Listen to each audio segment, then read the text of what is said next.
Hi. This week, our prayer point is talking about being humble. And as I've been sitting up here at the hospital, I've been pondering these prayer points. What does it mean to be humble? When we look it up in the dictionary, to be humble means to be meek. It means to be submissive. It is not proud. It is not arrogant.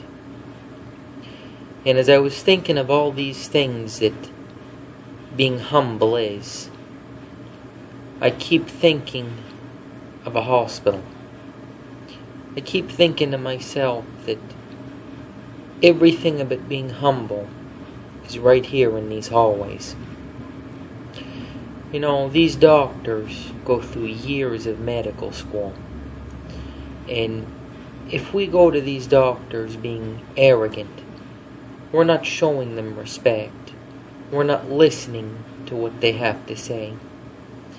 If these doctors recommend a course of treatment and we don't take it, that's not being submissive. And I got to thinking to myself, in a lot of ways, this is like how we treat God.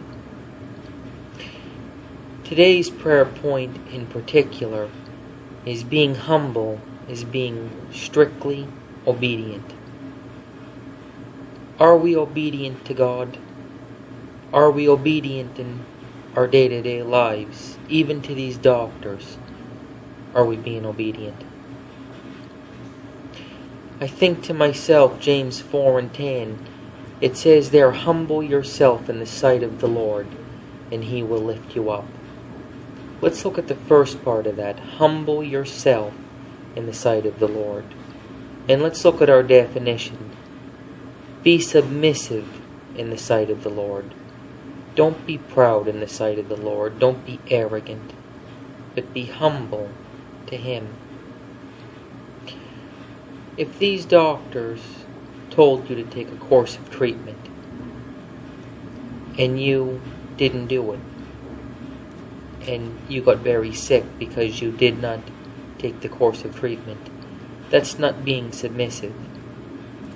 When our Heavenly Father tells us to do something, are we listening with our ears?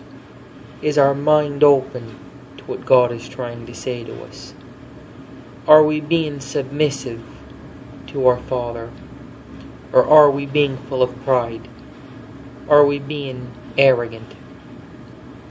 Well, what does it mean to be humble? Let's look at an example from Jesus. In John 5:30, Jesus said, "Of myself I can do nothing."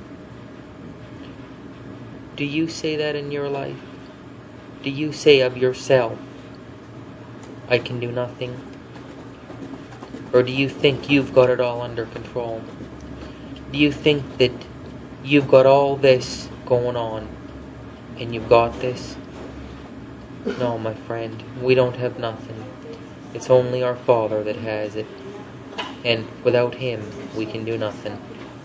It gives us something to think about, to humble yourself in His sight, and to be submissive, to be obedient to Him, to put Him first, and to let Him guide your steps. Have a great day, and God bless, my friends.